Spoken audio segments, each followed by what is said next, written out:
Не жди пощады! Я Дуратан, сын Гарада, Предатель! вождь клана Северного Волка. И я пришел, чтобы убить Гул'дана.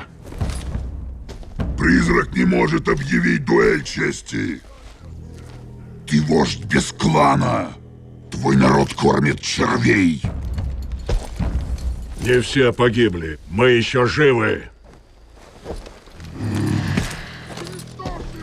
Мне разобраться с ними. Я думал, ты чтишь традиции, Чернорог. Дуратан. Твой клан был слаб, а ты предатель.